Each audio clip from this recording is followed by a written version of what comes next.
Alors, Alexandre, 3 jours qui s'annoncent importants sur la scène politique au Canada. Les premiers ministres des différentes provinces se réunissent à Huntsville, en Ontario, pour faire le point, bien sûr, entre autres, sur ces tarifs. Oui, ils sont arrivés là, dès hier soir. Et c'est à partir de mardi que Mark Carney, le premier ministre du Canada, là, va se joindre à toutes les discussions sur les négociations commerciales, mais aussi sur le libre-échange interprovince, sur la manière dont le Canada peut riposter, que ce soit économiquement ou directement là, aux tarifs américains. Droits de douane là, qui nous menacent, je le rappelle, là, la date butoir désormais du 1er août, décidée arbitrairement par M. Trump dans les lettres qu'il a envoyées un peu partout autour du globe, là, ce qu'il qualifie lui-même de deal en soi.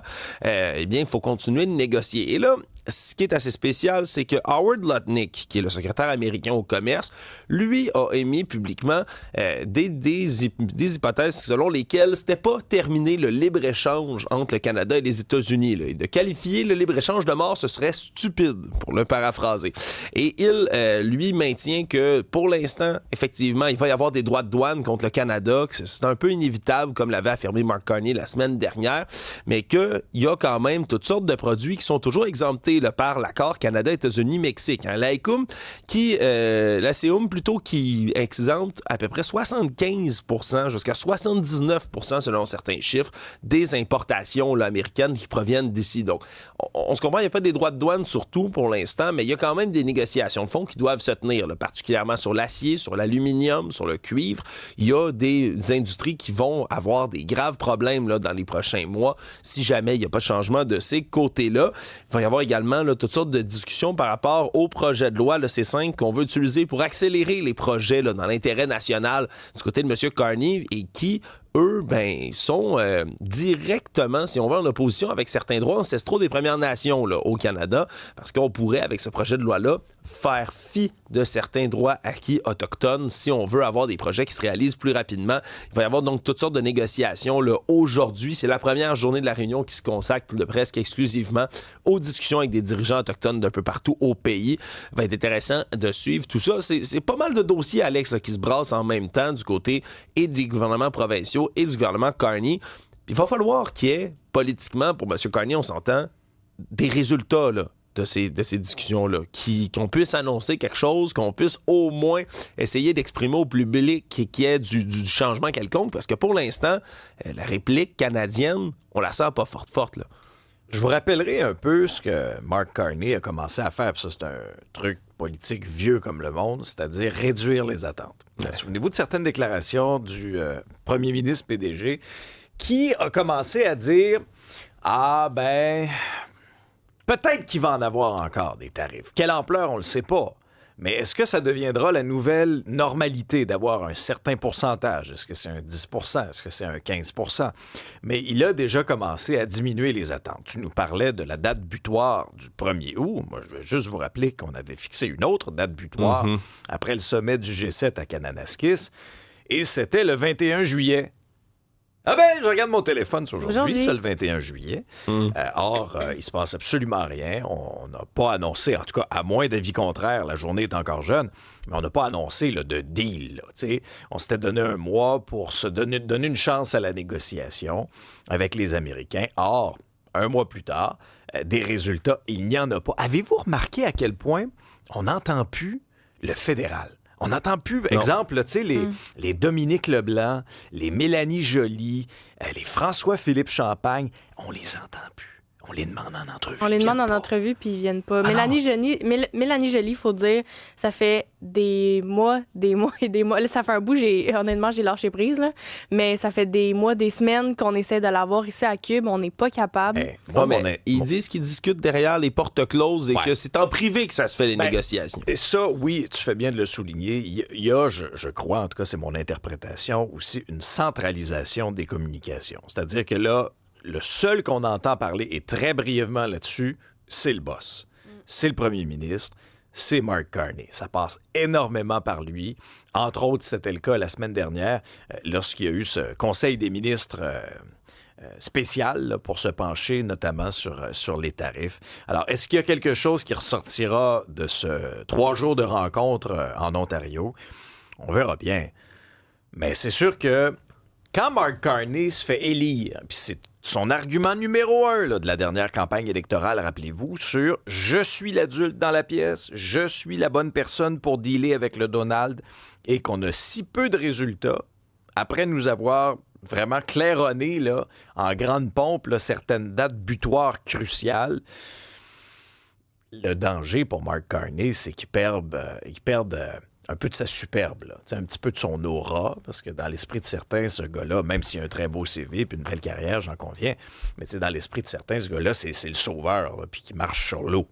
On s'aperçoit qu'il y a peut-être un petit peu de vagues sur le lac, c'est peut-être un petit peu plus compliqué. C'est une histoire qui avait fait les manchettes là, quand même il y a de cela plusieurs décennies. C'est une disparition qui remonte aux années 80. Est-ce que ce sont des YouTubers qui, Alexandre, pourraient avoir résolu ce mystère-là? C'est assez exceptionnel là, ce qui se passe avec ce groupe Exploring with a Mission qui vient en 10 jours de temps de peut-être résoudre 2 disparitions importantes de l'histoire du Québec. Hein? Et c'est, on se comprend, leur mission justement là, de ce groupe-là, c'est ce qu'ils font. Hein? Ils recensent toutes sortes de disparitions qui auraient pu se produire sur des cours d'eau là, en Amérique du Nord de l'Est, là, donc ici aux États-Unis. Et là, ben, ils étaient à 2 montagnes durant la fin de semaine. Et ils auraient découvert ce qui serait les restants de la voiture de Robert Saint-Louis, un homme de Laval qui a quitté sa résidence en juin 1988. Imaginez-vous donc, donne pas de nouvelles ni à sa conjointe, ni à ses 5 enfants et disparaît complètement. Et là, ça fait 37 ans qu'il le cherche partout. On savait même pas s'il était mort en 2021, puis ça, c'est complètement fou cette histoire-là. On pensait qu'on l'avait peut-être retrouvé. Il y a un avocat américain qui les appelle en Ohio puis il dit « Hey, il y a un sans-abri ici qui se fait appeler Bob Saint-Louis à Toledo. » Et là, il a l'air d'être atteint de l'Alzheimer. Il a un regard qui ressemble beaucoup à celui de Robert Saint-Louis. Et finalement, il décède. On fait des tests d'ADN et c'était pas lui.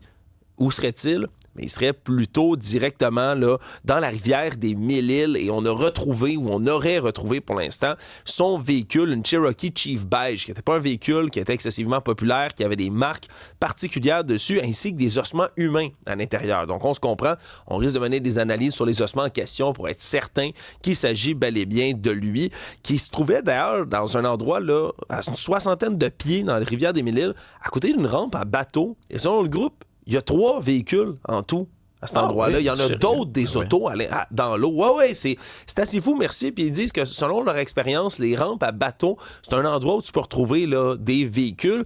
Il y a 10 jours, c'était le véhicule de Yvon Guévin, qui est disparu depuis 2014, qu'on aurait, évidemment, j'y vais au conditionnel parce que c'est toujours pas confirmé, trouvé dans la rivière Saint-François, justement, un véhicule avec un corps. Donc, eux se promènent avec des sonars, essayent de trouver des véhicules, des cadavres là, qui seraient dans l'eau, enseveli depuis longtemps.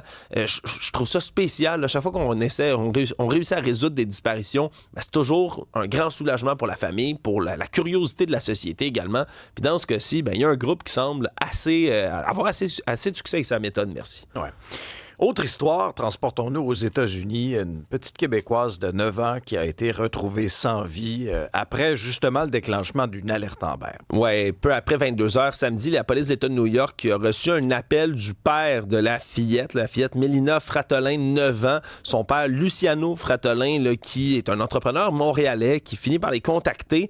Et là, on a chercher encore là, avec des escouades canines, avec des hélicoptères, avec des policiers à pied un peu partout là, la section forestière là, dans l'État de New York. Et finalement, on a retrouvé la fillette décédée. Et là, ce qui est spécial, c'est que on dit qu'il y aurait des incohérences dans le récit des événements du père. Dans sa chronologie, c'était bizarre. Et là, il n'y a pas d'arrestations qui ont été faites pour l'instant. Le père, lui, sur son compte Instagram, se décrit comme un père aimant, parle beaucoup de sa fille. Mais est-ce qu'il pourrait avoir un lien directement avec ce qui s'est passé? Pour l'instant, il y a très peu de détails qui filtrent en dehors de cette enquête, hormis le fait que, malheureusement, la fillette de 9 ans est décédée au bout de l'enquête. Les policiers qui sont censés faire le point aujourd'hui, là, un point de presse qui est prévu. Ouais. Un des chefs du gang Arab Power qui a été tué de manière manière vraiment très violente là, au pénitencier de Donnacona. Ouais, nos collègues du journal ont appris ça de diverses sources. Sylvain Cabucci, là, qui, du haut de ses 26 ans, avait gravi les échelons du monde de la criminalité au Québec et dirigeait, semble-t-il, là, depuis sa cellule où il est emprisonné pour une peine pour meurtre, là, à perpétuité, cachait toutes sortes de téléphones cellulaires puis était capable de coordonner des événements violents, entre autres, les incendies criminels, hein, la fameuse vague d'extorsion récente à Montréal, il serait derrière tout ça, mais là, a été retrouvé mort, poignardé à plusieurs reprises, au visage, gorge tranchée, et là, il y a une enquête qui est ouverte, on aurait des suspects, là, plusieurs, dans la ligne de mire, puis on n'exclut même pas que ce serait peut-être son propre gang qui l'aurait fait assassiner comme ça en prison, hein. Des fois, les voies du crime organisé sont assez violentes, merci, là, dans ce monde-là, et on a donc une enquête qui va se mener à l'interne autour d'un homme qui faisait tout le temps les manchettes. Là. Il était revenu, Sylvain Cabucci, là, un peu partout. Quand je dis qu'il y avait des téléphones cellulaires, on dit que la sécurité avait été resserrée après des reportages du journal autour de lui, qu'on fouillait sa cellule là, presque toutes les semaines et que, malgré tout, réussissait à avoir des téléphones cellulaires en sa possession. Ça démontre les lacunes du système actuel, là, sincèrement. Là. C'est inacceptable qu'un chef de gang comme ça puisse avoir, avec une telle facilité, des cellulaires en dedans. Là. Ah, c'est fou, puis c'est même lui, vous avez peut-être entendu parler de l'histoire, c'est lui qui aurait commandé une pizza depuis sa cellule aux gardiens pour les narguer directement. En plus, il multipliait des recours judiciaires parce qu'il se plaignait de ses conditions de détention tout le temps, mais monsieur avait des téléphones cellulaires, puis il pouvait commander des meurtres, des extorsions, des incendies à l'extérieur et des pizzas, ça a l'air. Quand même assez incroyable. Bon, autre projet informatique, autre bras de fer. Je sais pas qui je vais faire sursauter dans son auto ce matin, qui nous écoute ou ailleurs, Alex, mais Radio-Canada qui apprennent qu'il y a un autre projet. Cette fois-ci, c'est le système d'information des finances, de l'approvisionnement et des ressources humaines, le CIFA-RH, qui est censé unifier toutes les solutions informatiques du réseau de la santé au grand complet. Là. La paye, les horaires, les achats. Ça devait coûter 202 millions de dollars au début. Puis il y a comme deux volets, finances et ressources humaines. Il y en a un qui devait coûter 96 millions, l'autre devait coûter 106 millions. Mais là, c'est parce que le volet finances, qui devait coûter 96 millions, il est rendu à 280 millions de dollars. C'est 3 fois l'estimation du projet. Les chiffres sont pas terminés. Ça doit nous être expliqué clairement, ces dépassements de coûts-là. Là. Ça doit être justifié. Alex, pas du tout. T'en demandes beaucoup, je pense. Écoute, on dit que là-dessus, on calcule pas encore les dépenses récurrentes qui vont revenir jusqu'en 2043 non plus. Bien. Il y a un contrat total qui a été conclu de 408 millions de dollars là-dessus. Mais devine avec qui?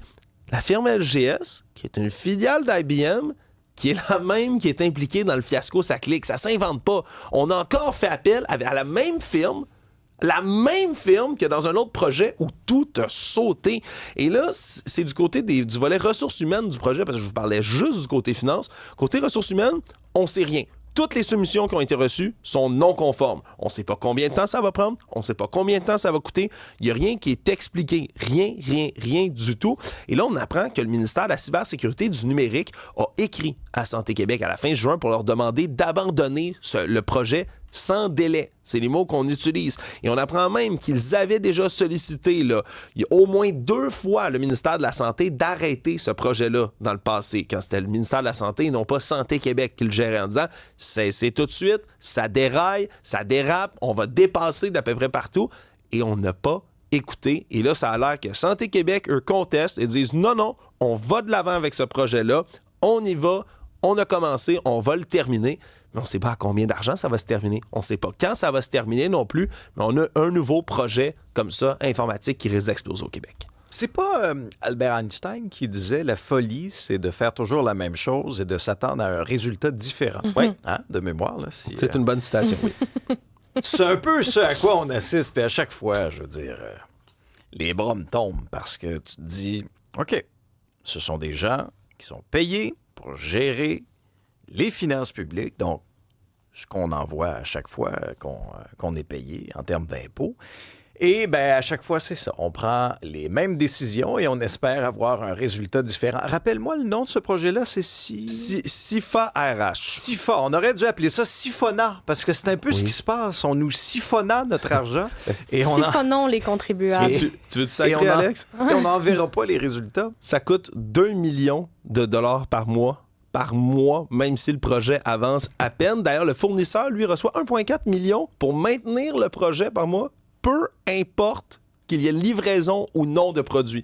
Même s'ils livrent rien pantoute, c'est 1,4 million par mois. C'est le fun quand même. Mais combien de temps on va accepter ça encore, là? Sincèrement? Là? Les enjeux sont très nombreux au Québec. On se demande où va l'argent lorsque notre système de santé tombe en ruine, lorsque le système d'éducation tombe en ruine.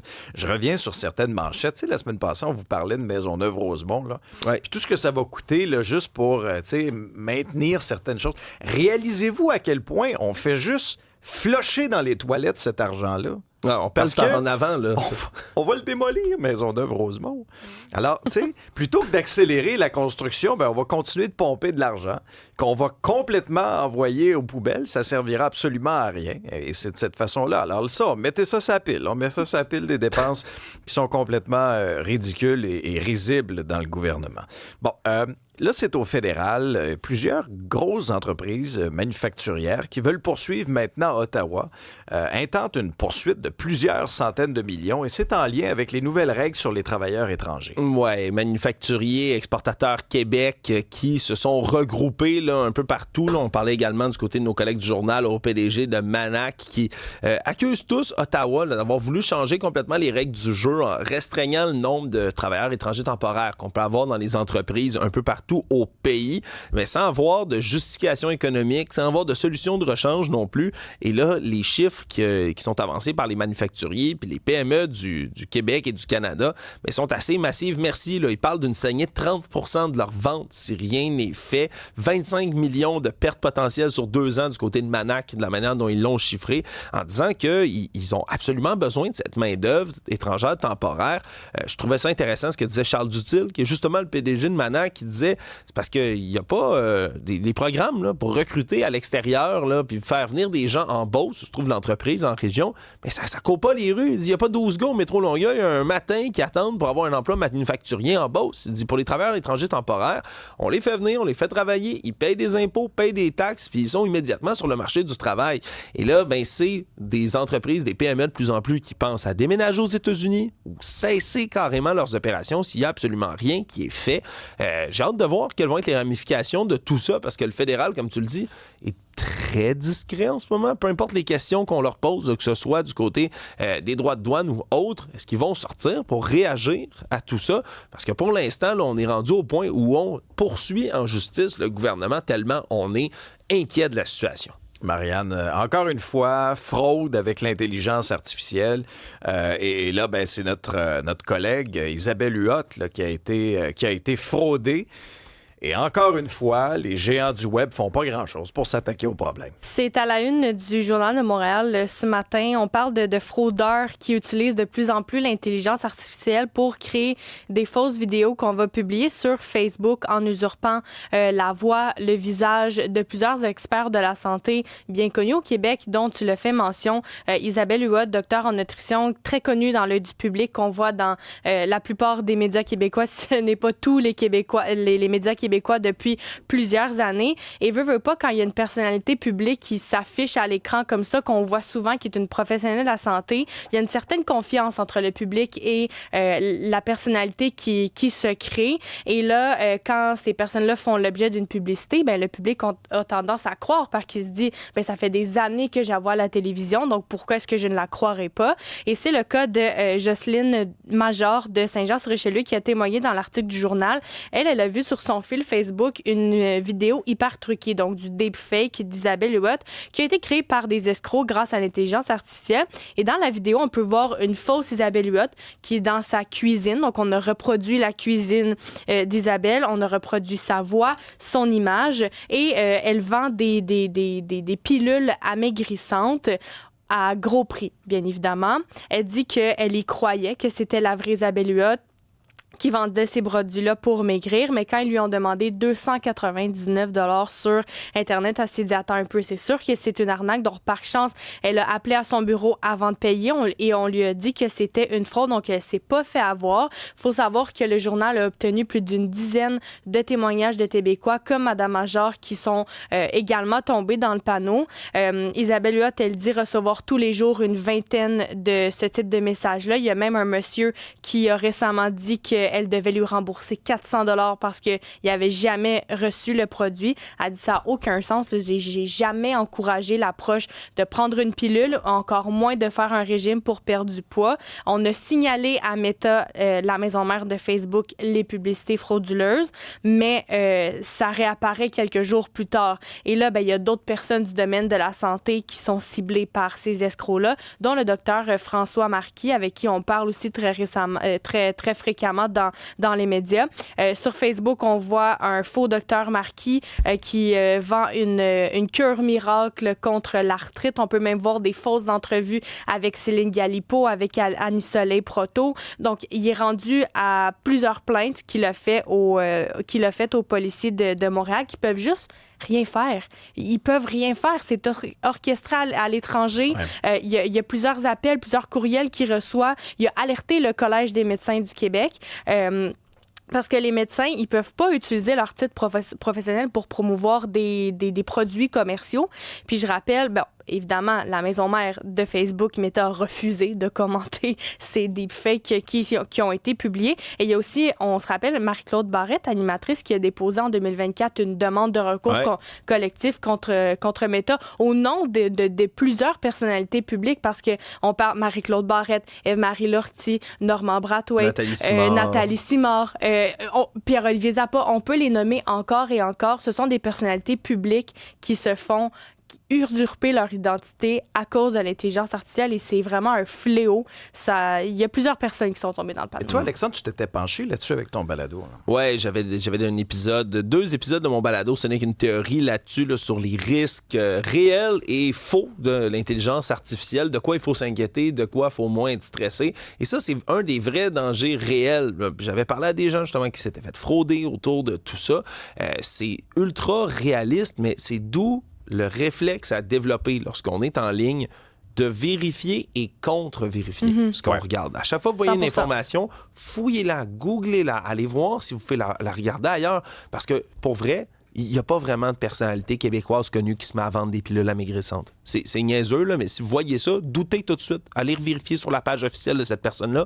Vous allez tout de suite trouver que c'est faux, mais malheureusement, la culture du web et de la recherche n'est pas complètement développé chez toutes sortes de personnes. Puis c'est normal. C'est de plus en plus difficile de vivre dans un monde où on se fait bombarder de fausses informations, mais c'est malheureusement notre réalité. Mais c'est un point qui est important de rappeler. 2-3 réflexions en lien avec ça.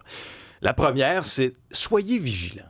Moi, souvent, le premier réflexe que j'ai quand je vois quelque chose sur les réseaux sociaux, le premier réflexe que j'ai, c'est voyons, c'est vrai cette affaire-là. T'sais. Première des choses. Des cures miracles, là. Ça n'existe pas. Okay, en partant. Alors, ne soyez pas dupes. Ne soyez pas dupes parce que, malheureusement, il y a des fraudeurs qui vont juste vouloir vous siphonner votre argent.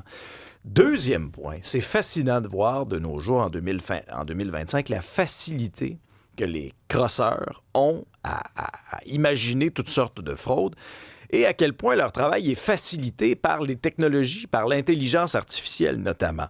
Et troisièmement, ça c'est le point probablement le plus important, là, le fait que ces géants du web-là ne font rien pour aider les gens qui sont fraudés, c'est complètement inacceptable. Ces géants du web-là vont être très, très bons pour faire du lobbyisme, pour se têter des exemptions de taxes ou quoi que ce soit.